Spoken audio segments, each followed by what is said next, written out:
Ya que mintieron, no hubiera mentido con exactitud, no hubiera costado nada hacer la mentira bien, ¿no? En ese momento hubiese preferido que a alguien me hubiese pegado un tiro y no ver el cuerpo que vi de mi hija. Y ahí nos dimos con que existía la maldad. En las primeras horas de la madrugada del sábado 8 de septiembre de 1990, María Soledad Morales era una de las tantas adolescentes que habían ido al boliche Le Feu Rouge en la capital de Catamarca para celebrar su fiesta de egresados. Aunque ella había pasado buena parte de la noche en la boletería, algo la tenía nerviosa. Con frecuencia salía hasta la puerta y se asomaba a la calle.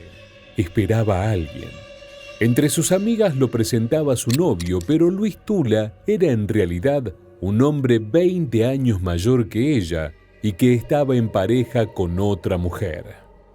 María Soledad, a pocos días de cumplir 18 años, no dudó de él. Esa noche esperó y esperó hasta que por fin el automóvil de Tula estacionó a pocos metros de la discoteca. María Soledad entonces dio por finalizada su participación en la fiesta y subió al asiento del acompañante. Le había avisado a su madre que esa noche la pasaría en la casa de una amiga y que regresaría el sábado por la tarde. Pero a partir de ese preciso momento, nunca más la vieron con vida. Y su nombre, María Soledad Morales, se convertiría en todo un símbolo. La lucha inagotable de una provincia y un país entero por descubrir quiénes estaban detrás del asesinato. Una lucha que llegaría a desmoronar a la cúpula de un poder oscuro que se erigía hacía décadas en Catamarca. María Soledad Morales había nacido el 12 de septiembre de 1972 y tenía 6 hermanos. Pertenecía a una familia de humildes trabajadores del municipio de Valle Viejo, ubicado en las afueras de la capital provincial. En Catamarca gobernaban desde siempre las mismas familias poderosas que nadie cuestionaba ni enfrentaba. Cuando ocurrió la desaparición de María Soledad Morales, el gobernador era Ramón Saadi y el intendente de la ciudad se llamaba José Guido Jalil. Estos nombres serán claves para comprender el entramado que existió por detrás de este femicidio. Pero volvamos a esa noche de 1990. Para María Soledad y sus compañeras de quinto año del Colegio del Carmen, se venían tiempos de muchos cambios. Estaban a pocas semanas de terminar las clases y debían pensar qué estudiar después. María Soledad lo tenía bastante claro. Ya le había anunciado a sus padres, Elías Morales y Ada Rizardo, que quería ser maestra jardinera. Era una chica llena de energía y con una simpatía muy característica, y había escogido esa carrera ya que podía completarla en pocos años y conseguir un trabajo rápido que le permitiera hacer un aporte económico en su hogar. Los padres de María Soledad la veían crecer tan rápido y ser tan aplicada en sus estudios que no dudaban que cumpliría sus sueños. Pero un giro inesperado torció para siempre la vida de toda la familia. Desde hacía un tiempo María Soledad había comenzado una relación secreta con un hombre de la ciudad, un joven que era bastante conocido en las calles de la capital porque era apuesto y sociable y solía atraer la atención de las mujeres jóvenes, y él era absolutamente consciente de su atractivo. También era muy perverso. Nadie sabía a ciencia cierta a qué se dedicaba. Formalmente era empleado de Obras Sanitarias, la empresa estatal que brindaba el servicio de agua potable en todo el país, pero en realidad se dedicaba a otra cosa. Luis Tula tenía muy fluido contacto con políticos de toda la provincia y especialmente se llevaba muy bien con los hijos más jóvenes del gobernador y del intendente. En las calles de Catamarca se decían más cosas, que aquellos muchachos se manejaban con absoluta impunidad, que conducían a toda velocidad autos sin patente por el centro de la capital y continuamente estaban buscando chicas jóvenes. Se decía también que todas las semanas organizaban fiestas exclusivas a las que llevaban adolescentes de distintos rincones de la provincia. En esas fiestas reinaban los excesos. Todo esto se contaba entre los vecinos. Era un secreto a voces. En el momento en que María Soledad Morales cerró la puerta del auto de Luis Tula, la historia policial argentina cambió para siempre. La primera en advertir que algo no estaba bien fue Ada Rizardo, la mamá de María Soledad. Aquel sábado se sentía intranquila como si algo no encajara. Su hija le había dicho que no volvería hasta esa tarde porque la fiesta de egresados duraría hasta bien entrada la madrugada y tenía varios kilómetros de viaje entre la discoteca y Valle Viejo. Pero a medida que el día avanzaba, y más aún cuando la tarde fue llegando a su fin, Ada empezó a sospechar que algo malo había ocurrido con su hija. Al hablar con las compañeras de escuela, el terror se abrió paso. Todas las chicas coincidían en que María Soledad se había retirado de la fiesta alrededor de las 2:30 de la madrugada en un auto y no había pasado la noche con ninguna de ellas. Nadie sabía dónde estaba. Ya abiertamente desesperados, los padres de María Soledad fueron a la comisaría para denunciar que la adolescente había desaparecido. No había muchas pistas para comenzar la búsqueda. La familia no sabía a ciencia cierta quién era ese Luis Tula con el que estaba relacionándose su hija, y a medida que algunos detalles empezaban a salir a la luz, la situación parecía más preocupante. Tula era el último en haber visto a la chica con vida y eso era un hecho probado. Un testigo había visto a María Soledad subiendo al auto y no quedaban dudas de que Tula se la había llevado con rumbo desconocido. Pero, ¿por qué la policía no iba directamente a buscarlo? ¿Qué vínculo tenía aquel enigmático sujeto con los oficiales? La búsqueda de María Soledad se extendió por 3 interminables días. La noticia de que había una adolescente desaparecida se extendió por toda Catamarca a medida que crecía la sospecha popular de que podían estar implicados varios hombres de mucho peso en la provincia. Pero no había ni una sola pista de lo que había pasado con la chica. La búsqueda acabó de manera abrupta el 10 de septiembre, faltando 2 días para el cumpleaños que María Soledad nunca llegaría a celebrar. Catamarca, apareció el cuerpo destrozado de María Soledad Morales. Trabajadores viales que se encontraban realizando sus tareas en la Ruta 38 encontraron el cadáver de una chica. La imagen los acompañaría por el resto de sus vidas, porque la escena que acababan de descubrir en esa zona conocida como Parque Daza era espeluznante. Se trataba sin lugar a dudas de la jovencita que buscaba toda la provincia y los peores temores de su madre se habían hecho realidad. A María Soledad la habían de una forma salvaje. La habían asesinado, torturado y golpeado brutalmente con una enorme piedra que se encontraba a pocos metros del cuerpo. Alguien la había llevado hasta las afueras de la ciudad y había arrojado su cadáver como si fuera basura, en ese sitio ubicado a 7 kilómetros de la capital, el último lugar donde se la había visto. Parecía tratarse de un crimen tan brutal que la investigación no debía ser muy compleja. El asesino había dejado evidencias y seguramente huellas por doquier y estaba individualizado el hombre que se la había llevado del boliche. Pero la familia Morales no contaba con que un dispositivo complejo que escalaba hasta las más altas esferas de poder estaba a punto de activarse para ensuciar completamente la investigación. Lo primero que resultó extraño para la familia fue el informe forense inmediato al hallazgo del cuerpo. Allí se concluía que a María Soledad la habían asesinado producto de los golpes con la enorme piedra manchada de sangre que había sido encontrada cerca de su cadáver y que finalmente había muerto ahogada por su propia sangre. Durante 7 años la investigación oficial sostuvo esa idea y pasó mucho tiempo hasta que saliera a la luz que había muchas personas interesadas en que la verdad no se descubriera nunca.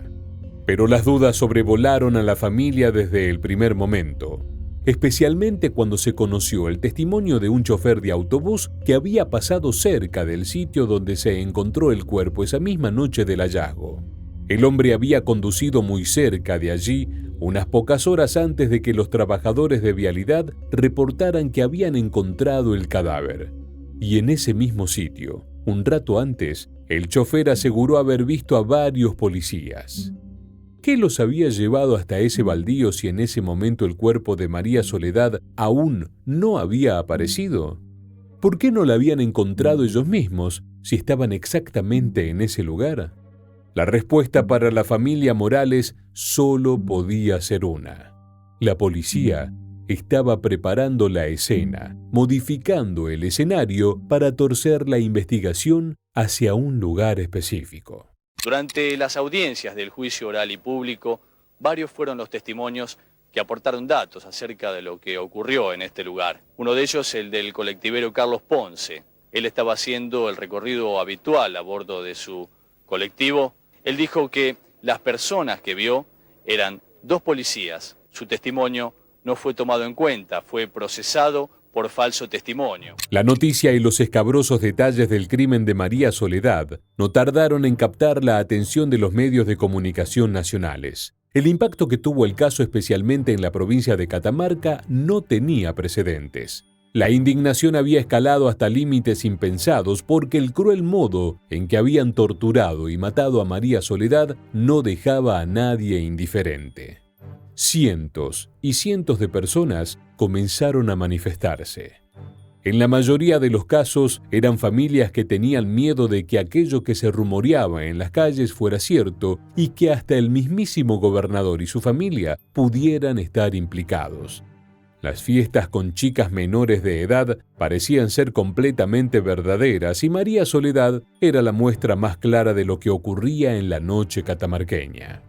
Los medios de toda Argentina comenzaron a enviar corresponsales a la provincia y descubrieron que todo el mundo hablaba de las fiestas sexuales que realizaban los llamados hijos del poder.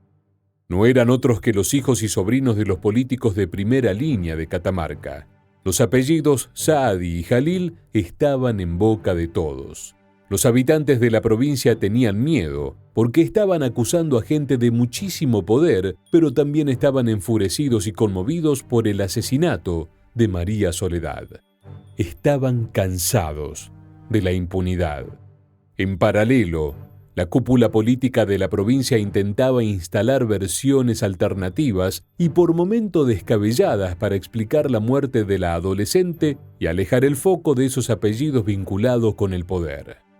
Llegaron a plantear la posibilidad de que a María Soledad la hubiese atropellado un camión, que la secuestrara una banda criminal o incluso que la hubiera asesinado una persona con conocimiento de boxeo. Pero nada de todo eso se acercaba a la realidad, y todo el mundo parecía saberlo de antemano. El miedo empezaba a desaparecer de las calles y lo reemplazaba la sed de justicia. La muerte de una jovencita que llevaba el nombre de la Virgen que es la Señora de Catamarca, debía servir para despertar a un pueblo, para poner a su alcance el camino de su liberación, para mostrar al país todo que Catamarca no es la más pequeña de las provincias argentinas, ni la más débil, ni la menos dotada, sino por el contrario, la tierra bien nombrada desde donde puede partir la salvación de la patria. Además de los padres de María Soledad, las primeras que salieron a manifestarse fueron sus compañeras de colegio. Ellas también eran chicas que no superaban los 18 años, pero estaban decididas a que el brutal asesinato de su amiga se esclareciera. No querían que nadie saliera impune por más poderoso que fuera. La siguiente en salir, y que también pasaría a ser una persona muy icónica en esta lucha, fue la monja Marta Peloni. Se trataba de la directora del colegio al que acudía María Soledad y tomó un rol muy activo en las manifestaciones para pedir justicia. Al principio Peloni estaba preocupada por la seguridad del resto de sus alumnas. Sabía que se estaban enfrentando a enemigos muy poderosos y que tenían a mano las herramientas y la impunidad para volver a cometer otros actos atroces como el de María Soledad.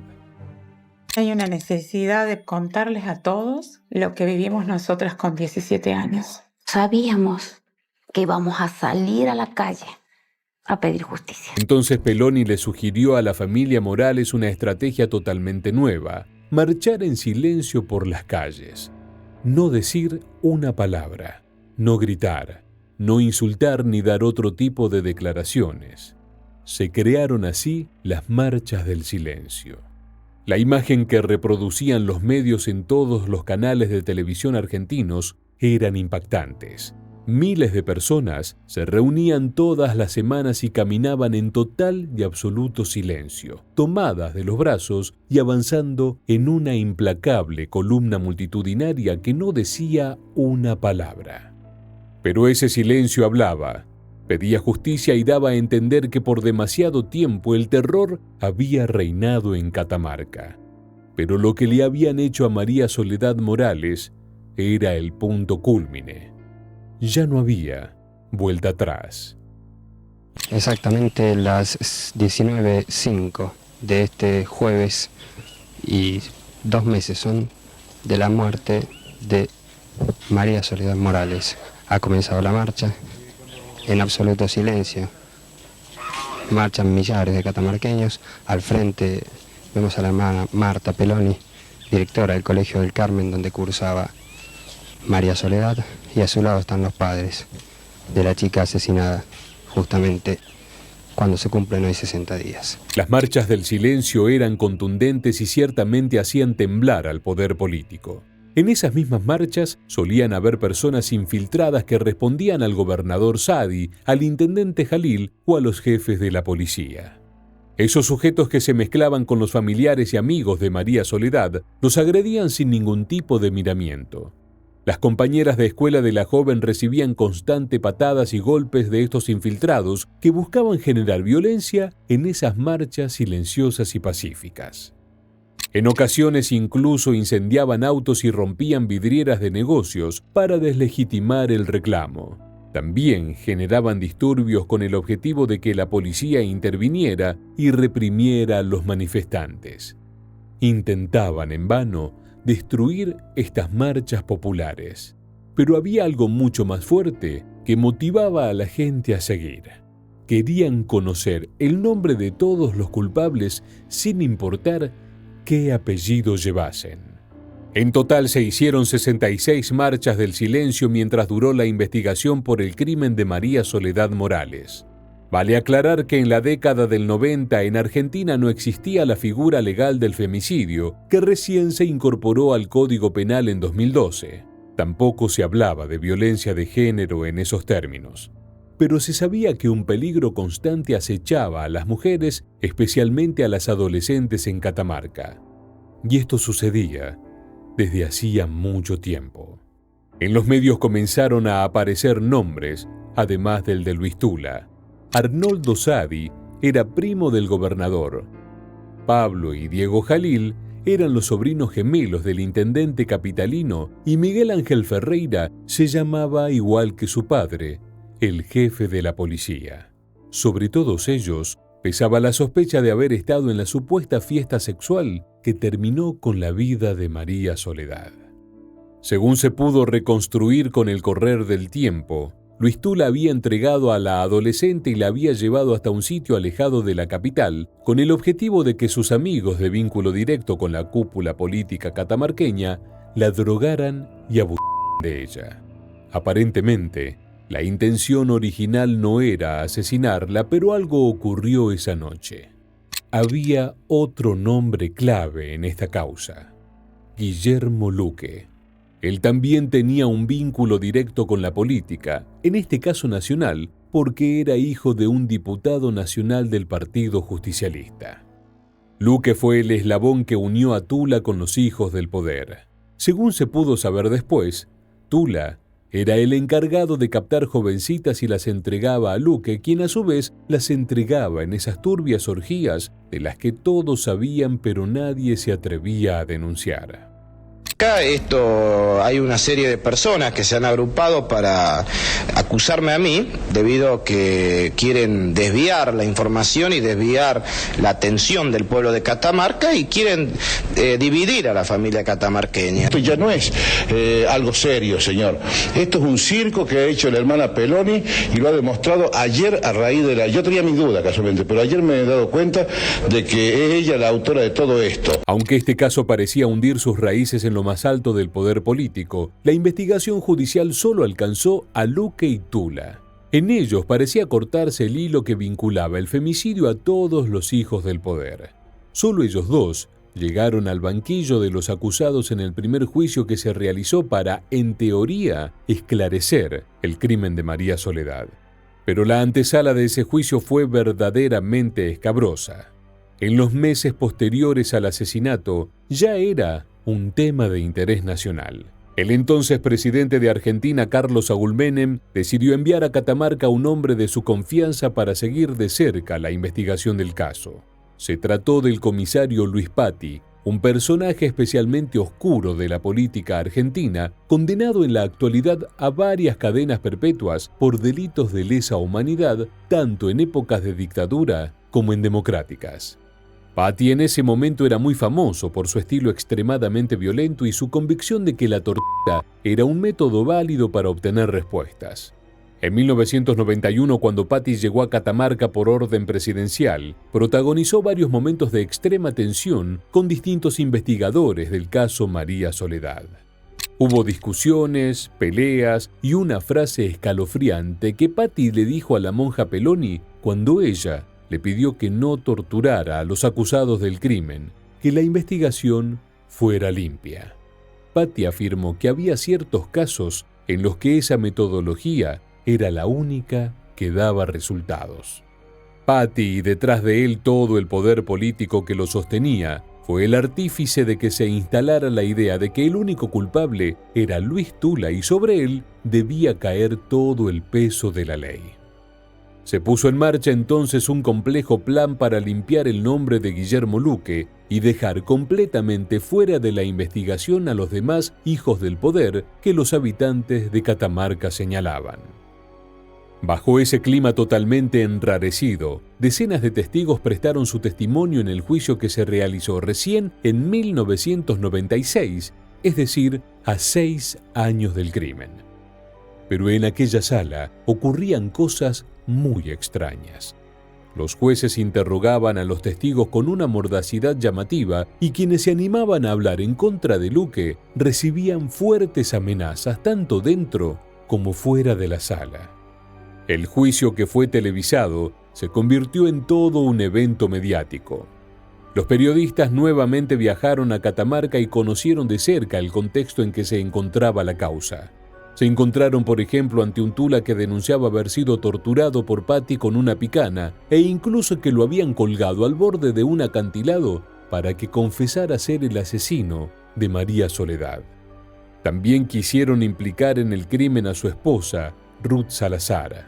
En cierto momento, buscaron instalar que ella la había matado al saber que la adolescente mantenía una relación sentimental con su novio. A su vez, el diputado y padre del segundo acusado, Luque, solía invitar a los periodistas a su lujosa casa, les ofrecía copiosos almuerzos y buscaba ganarse la confianza de la opinión pública mientras insistía en no tener nada que ver con el asesinato. Pero el político dijo una frase que terminaría dejándolo en el ojo de la tormenta. Aseguró que si su hijo hubiera asesinado a la joven, jamás habrían encontrado sus restos. Finalmente, fue destituido de la Cámara de Diputados. Cada expresión del señor Luque, no solo que la hemos repudiado, sino que en los hechos lo hemos expulsado de nuestro partido. Pero lo más impactante tuvo lugar en la sala de audiencias y fue captado por las cámaras de televisión. En una jornada especialmente tensa del juicio, un televidente escribió a los productores de Canal 13 de Buenos Aires para advertirles de algo que había notado en la transmisión de ese día. Los jueces se hacían señas y gestos para torcer el camino de aquel proceso. Había complicidad y parcialidad entre quienes debían impartir justicia, por lo que todo ese procedimiento estaba viciado y definitivamente todo estaba salpicado de irregularidades y amenazas gravísimas. Termino de atender un señor que nos sugiere que observemos cuando el testigo Carrizo está declarando por un gesto que hace el abogado. El intercambio de miradas y gestos entre los jueces, a espaldas del presidente del tribunal, detectado por el equipo de Telenoche, podría cambiar la historia de este juicio. Un testigo que dijo haber sido obligado por los bomberos a limpiar el cuerpo de la adolescente, después denunció que le incendiaron la casa. También dijo haberle contado todo a Patti, pero que el comisario había encubierto a los policías acusados. De hecho, 3 oficiales de las fuerzas de seguridad de Catamarca fueron a juicio, pero en todos los casos fueron sobreseídos. A pesar de los indicios que hacían sospechar de un enorme encubrimiento policial, la justicia dijo en su momento que no había pruebas. Ya que mintieron, no hubiera mentido con exactitud, no hubiera costado nada hacer la mentira bien, ¿no? Decir que me vieron, por lo menos me habían visto como era yo, nada más. Yo creo que lo más importante, o sea, para mí, yo voy a responder por mi persona, es de que bueno, yo quedo demostrado y ratificado por su compañera María Soledad que esa noche pasé por el boliche ese, no la levanté, pasé de largo. No obstante, faltan 2 testigos que van a ratificar mi dicho, de que Dios me los puso en el camino. Y yo creo que en el balance quedó demostrado en forma fehaciente el encubrimiento por parte de algún efectivo de la policía de la provincia. Ninguno de los hijos del poder llegó nunca al banquillo de los acusados. Y como si fuera poco, el juicio contra Luque y Tula quedó finalmente anulado. Todo parecía volver al punto de inicio y la familia Morales se sentía devastada por el panorama. En Catamarca parecía reinar la impunidad y la corrupción. Ellos estaban convencidos de que Tula era culpable, pero no había forma de que fuera el único implicado. Era imposible que una sola persona hubiera cometido semejante atrocidad.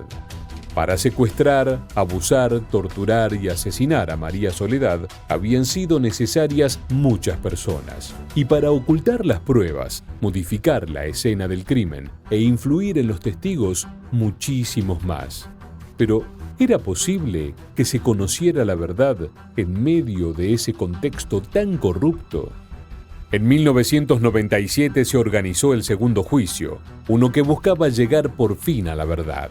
Para ese momento las cosas habían cambiado bastante en Catamarca.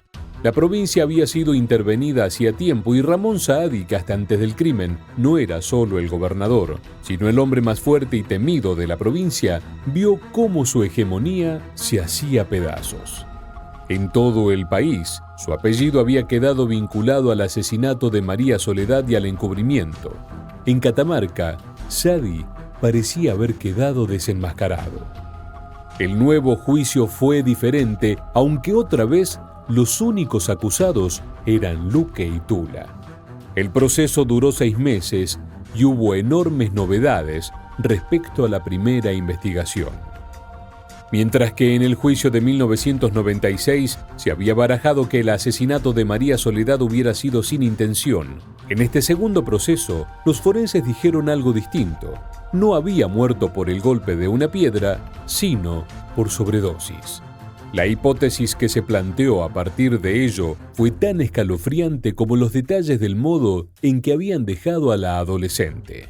Reconstruyendo la noche del crimen, quedó establecido que Tula se había ganado la confianza de la joven con la intención de llevarla a las orgías de los hijos del poder. La noche de su desaparición, Tula la llevó hasta otra discoteca llamada Clibus, donde le entregó la víctima a Luque.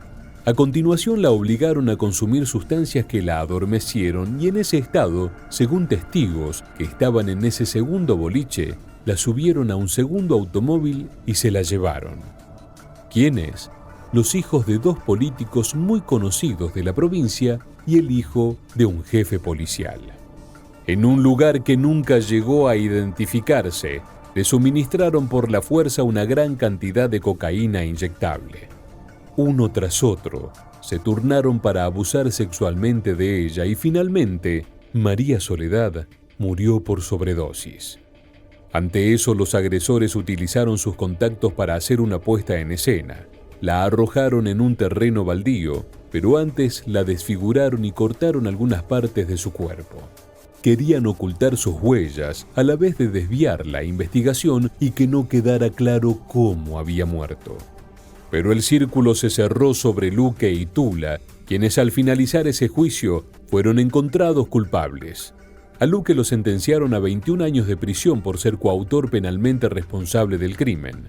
A Tula, a su vez, le dieron 9 años como partícipe secundario. Por unanimidad, el tribunal resuelve. Primero, declarar culpable a Guillermo Daniel Luque de condiciones personales ya descritas en la causa como coautor penalmente responsable del delito de violación seguida de muerte agravado por el uso de estupefaciente y por el concurso de 2 o más personas, condenándolo en consecuencia a la pena de 21 años de prisión e inhabilitación absoluta por el mismo tiempo de la condena. Segundo, declarar culpable a Luis Raúl Tula de condiciones personales ya mencionadas en esta causa como partícipe secundario, con el límite del artículo 133 del Código Penal, del delito de violación, condenándolo en consecuencia a la pena de 9 años de prisión e inhabilitación absoluta por el tiempo de la condena. Las condenas, especialmente en la actualidad y con el agravante de la figura de femicidio, resultan sumamente bajas. De haber existido esa figura legal, ambos habrían recibido prisión perpetua. También en aquel entonces fueron condenas insuficientes para la familia Morales. Si bien era un avance que hubiera culpables en un crimen tan complejo, desde el primer momento quedó claro que la justicia no investigaría a nadie más, y que para colmo, Luque y Tula saldrían en libertad unos años después, bajo beneficios que frecuentemente prevé la legislación argentina. No se equivocaron. Nadie más fue juzgado, ni mucho menos preso, por el feroz crimen de María Soledad. Nos dábamos cuenta de quienes mentían también. Decíamos, este está mintiendo, por los ojos nos damos cuenta, por la mirada, bueno, por las contradicciones también, ¿no es cierto? Lo único que no vieron fue lo del tribunal, ¿no? No, es cierto. Guillermo Luque salió en libertad en abril de 2010, habiendo cumplido solo 14 años en prisión de los 21 que debía completar. Insistió en que era inocente. En 2020 se difundió que actualmente vive en el centro de la ciudad de Catamarca, tiene un hijo y no trabaja. Vive del dinero que le generan las propiedades que heredó de su familia. Por otro lado, Luis Tula también está libre hace muchos años y vive en la misma zona que Luque. Completó la carrera de Derecho mientras estaba preso y tiene un estudio jurídico en la calle Rivadavia, al 800, en la capital provincial. Está separado de Ruth Salazar y sostiene que lo acusaron de un crimen que no cometió. Y redobla la apuesta. Asegura que se trató de un crimen político, que los servicios de inteligencia operaron directamente para implicarlo y que él no tuvo nada que ver con el asesinato de la joven. Según sus palabras, los testigos que lo incriminaron a él y a Luque habían sido amenazados por el gobierno y algunos inclusive les habían secuestrado a los hijos para que testificaran en contra de los acusados. La sombra de muchas dudas sigue posada sobre el caso María Soledad Morales. Nunca más se investigó a los demás nombres que figuraban en las declaraciones y la familia, lentamente, fue perdiendo la esperanza de que alguna vez paguen todos los culpables. Elías, el padre de María Soledad, murió el 1 de agosto de 2016 a los 71 años en San Fernando del Valle de Catamarca, poco después de sufrir un accidente cerebrovascular. Su esposa, en 2024, aún pide justicia y denuncia que el Estado nunca le pidió disculpas por la corrupción e impunidad que reinó en toda la investigación. Como mamá, yo creo que no hay ninguna mamá en el mundo que pueda olvidar a una hija, y más si a veces hijas que mueren por enfermedad o cualquier hijo por enfermedad o por un accidente, permanentemente están recordando a sus hijos. ¿Cómo yo me puedo dejar todo así nomás y olvidarme todo lo que me hicieron, todo lo que le hicieron a ella? No importa, Elías y Ada, porque pudimos luchar para que se hiciera justicia por ella, pero se hizo apenas una pequeñita parte nada más, no como realmente tendría que haber sido. que todos los que la violaron, la golpearon, la lastimaron, tendrían que haber pagado por lo que hicieron. El caso María Soledad, como se lo nombró en los medios, sigue siendo uno de los ejemplos más perturbadores de hasta dónde puede llegar el encubrimiento. En su momento tuvo tal impacto social que derrumbó el poder político que parecía haberse eternizado en Catamarca. Pero fue algo momentáneo. Hoy, los apellidos Jalil y Sadi siguen igual de vigentes. El actual gobernador de la provincia, Raúl Jalil, es hijo del intendente de San Fernando del Valle de Catamarca al momento del crimen. Y Gustavo Sadi, primo del exgobernador, es el actual intendente reelecto de la capital. Para el momento en que fue grabado este video, María Soledad Morales debería tener 52 años. Quizás habría sido maestra de jardín de infantes y para este momento sus primeros alumnos ya serían padres. Tal vez habría sido la maestra de 2 o más generaciones de niños en Catamarca tal como lo soñaba. Pero nada de eso pasó, porque su nombre se convirtió en el triste símbolo de la lucha contra la impunidad de los más poderosos. Y el deseo de que en este país, de una vez por todas, reine la justicia que tanto queremos.